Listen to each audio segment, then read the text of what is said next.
Welcome to Miss Bizz's Scrubtastic Care Bear Guide to Builds. No, seriously, I'm gonna help you learn how to make a build in Elder Scrolls Online. Now, I'm not going to quite spoon feed you a build and tell you what skills to put on your bar and what to wear, but I am going to help you be able to make those decisions for yourself, especially as a beginner and as you're leveling up. There are a ton of great people who make builds and share them with everyone to use if you're not good at making builds like myself, but a lot of those are geared towards endgame. When you're first starting out, you do not have those skills unlocked, you cannot get that gear, and you just can't use those builds. Well, I want to help you out as you're leveling up and to actually understand these builds once you are able to use them, understand why they're good, understand why they work, and then maybe you can tweak them to be better for your own playstyle.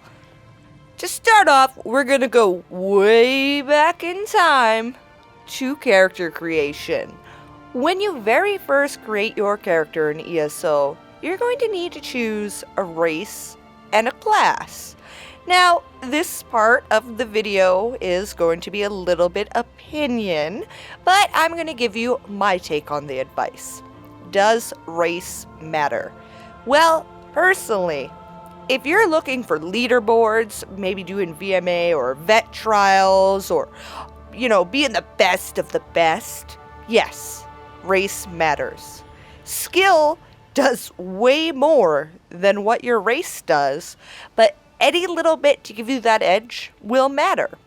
If you're just looking to play the game, enjoy a couple normal dungeons with friends, quest around, and you're not looking for those top leaderboard spots, no, your race doesn't matter, and you be an Argonian if you want to. Races do matter, but it's really an extent of how much they matter. If you'd like a little easier time and you really could just use as much help as you can get, you'll want to pick a magicka-based race if you plan on playing a magicka character. If you plan on playing a stamina character, you're going to want to play a stamina race. The passives will benefit you. They won't make or break you. Your skill will do that, but hey, that little bit can help. I'm not even going to get picky on what magicka race you want to pick if you want to be a magicka-based character. As long as that race has some magicka type of passives, it's going to benefit you more than some race with only stamina passives. Your call, do what you want. Now on to the less opinion part of this video. So you're in the Wailing Prison and you're given your very first couple of tribute points and skill points. What do you do with them? Well, I'm going to help you understand how you can actually open up all your skills to reach all those high-end builds you find online. You want to put your very first 3 skill points, 1 into each of your class skill lines. So if you open up your skill menu, you're going to see you have 3 different class skill lines. So your very first skill point, put into the first ability. Your second skill point, go to your next skill line, put in the first ability. Third skill point, go on, put it into this ability.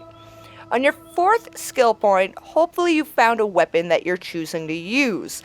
At that point, you should put it into your weapon ability. So if you're using a destruction staff, you're maybe a magicka character, you're going to want to put your 4th skill point into your weapon ability. This will actually almost fill up your skill bar.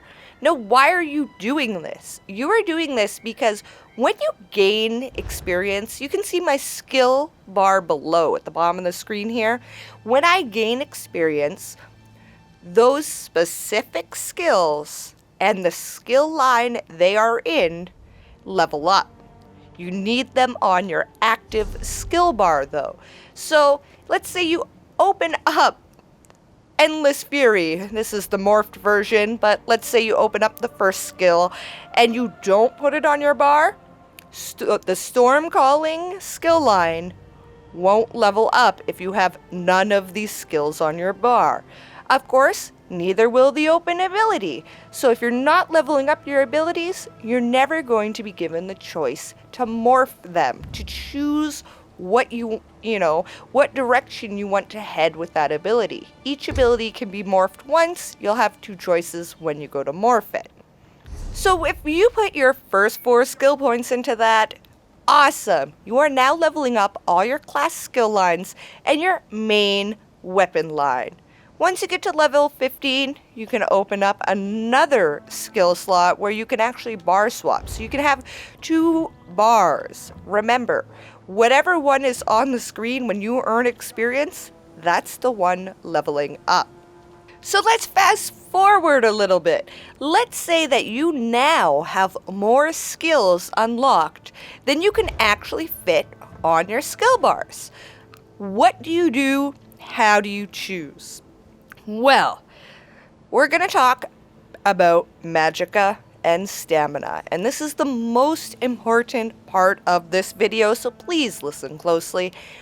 In Elder Scrolls Online, how much damage you do or how much healing you do depends on your max stat.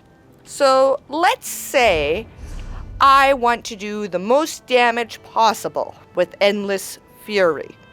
You'll see that Endless Fury costs magicka. That means the more max magicka I have, the more spell damage I have, and the more spell critical I have, the more damage Endless Fury will do. This goes the same for healing.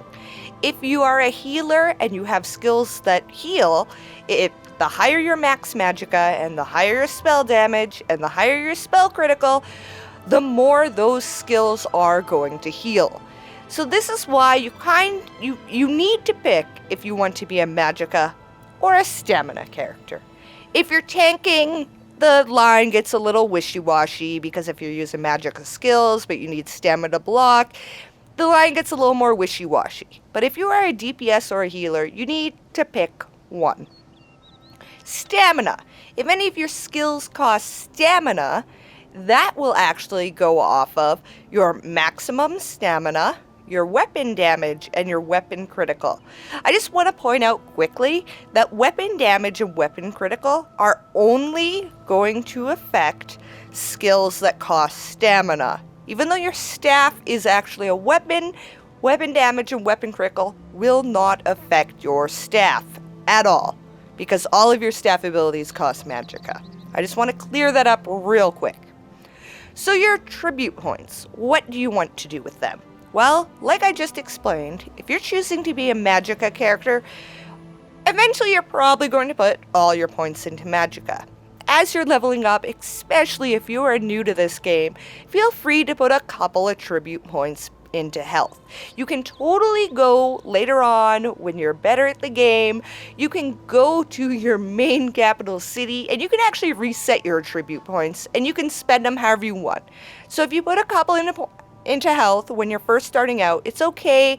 Once you get better and you're like, oh, I really don't need those extra health points anymore, you can go reset your attribute points and put them back into your main stat, whether that's magicka or stamina. How much health do you want? Well, if you're using a food, and low level at first, you're probably not going to have blue food to use, but once you actually get a little farther along into the game, you're going to probably, if you're PvEing, use blue food. Blue food, you will increase your maximum health and your maximum stat. So you'll need to pick a blue food that either does max health and max magicka, or max health and max stamina, depending on your build. When you have food on, and you're like, oh, I'm all buffed up, I ate my food, I'm a good person, you would like to have about 17,000 health. You can see I currently do not have 17,000 health. That is because your food does a lot. Look at that. All of a sudden, I have 19,000 health just from eating one piece of food. You'll want to aim for over 17,000 health, especially if you're going to go try out group dungeons or things like that. Like I said, if you're new, feel free to have a little extra health. You definitely do not need over 20,000, but you might want to have 18, 19k if you're new. You might not know when to block or when to dodge roll, and that's fine, you're learning. But that's about all you're going to want. All the rest of your points should be in your maximum stat. One last note about the whole stamina magicka thing. Ultimate abilities, which you're allowed to slot one on each bar, actually scale off of whatever is higher. So if you have a whole bunch of stamina because you're a stamina character, your ultimate abilities will scale off of stamina. If you're a magicka character, your ultimate abilities will scale off of magicka. The only time you need to be concerned past that is when you start earning champion points, which is after level 50, then you'll actually need to pay attention to the type of damage an ultimate does, because that's where your champion points matter. But up until level 50, whatever you have higher, don't worry, your ultimate will scale from that maximum stat. Back to my skills. This is more so for everyone out there who wants to be a stamina character.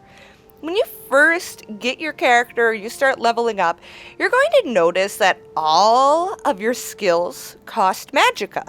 Well, I just told you that, if you're a stamina character, you want to use things that cost stamina. This is the part that kind of sucks about leveling up a stamina character. You're going to need to use those magicka skills while you level up. They won't be super duper effective, but you need to level them up. The only class stamina skills available are once you morph a skill. So once you unlock a skill and then you can morph it, you're given two choices. Do you want this one or this one? Some of the skills will have a stamina option. You can probably Google and find out exactly what skills will have that stamina option in the end, but you'll need to level up your class skill lines regardless. So yes, you'll have to start out with some magicka abilities, even on your stamina character. Weapons. What weapons do you want to use? Well, the only magicka weapons are destruction staffs and restoration staffs. Obviously, if you're a healer, you're going to want to use a restoration staff because, well, it's a healing staff. All of the abilities here are for healing. Destruction staff, there's a couple variations. Frost, fire, and lightning, and it kind of changes a little bit about how each skill works, but nonetheless they are all meant to be DPS. If you're looking to be a stamina character, your options are a little more open. Two-handed, one-handed shield, dual wield, and bow are all stamina-based weapon abilities. Here you're going to find that even the unmorph skills, the base skills, will cost you stamina. Now we're going to move on to armor. When you very, very, very first start out in this game, don't feel bad about using whatever armor you pick up. If you have a friend who's been playing the game, maybe they'll be able to make you some set pieces or just make you armor that benefits you best. Awesome. But don't feel bad about using what you pick up along the way. Although once you get to, your mid-levels, you might want to start looking into set pieces. If you're looking to craft your own, I explain that you want to research traits in my Researching Traits guide. That will let you craft your own set pieces. So armor, this levels up the same way that skills do, except it doesn't need to be on your skill bar, you need to be wearing it. So if you are wearing all light armor, you're only going to level up your light armor skill line. But if you're magicka, which you probably want to wear light armor because it has a lot of magicka based passives, you can always wear, 5 light armor, 1 medium, and 1 heavy. Why? Well, this will actually level up your medium and your heavy armors, so in case you ever decide to change your build, so you want to be a stamina, or maybe you decide to be a tank who needs heavy armor, you will already have that armor skill line leveled up a bit. Remember, I am making this for beginners, for people leveling up their characters, not endgame. If you are a stamina, you will likely want to use medium armor. Medium armor has more stamina-based passives, and if you're a tank taking all those heavy hits, you'll want to wear mostly heavy armor.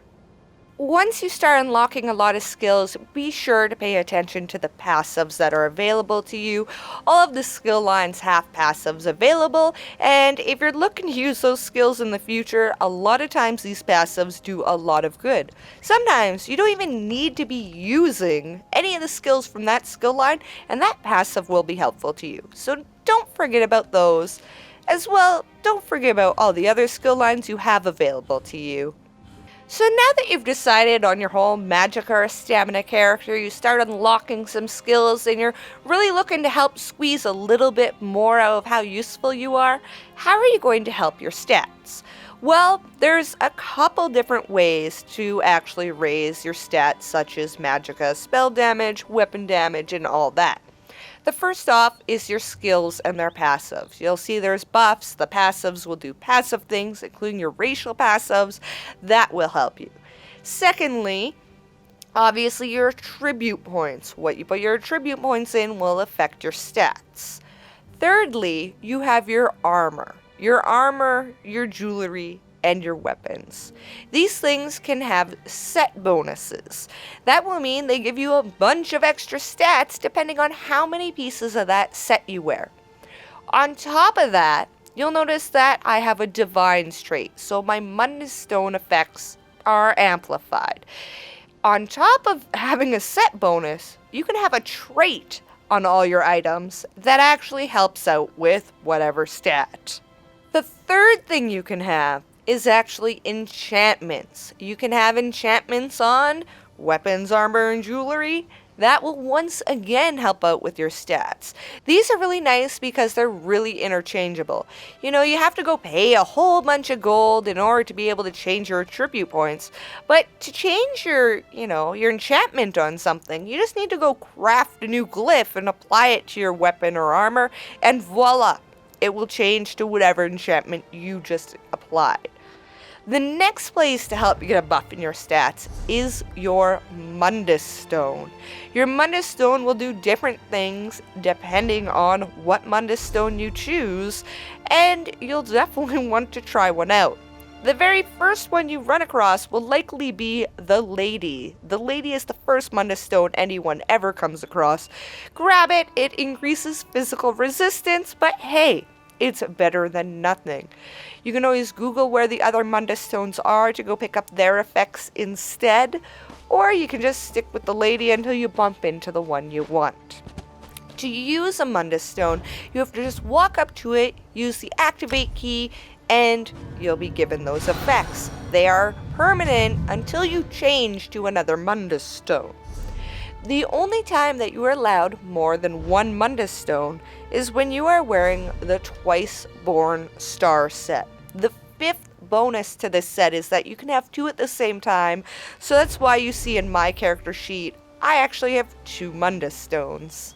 So looking at this character sheet, we'll look over and see if we learned everything that I hope you did.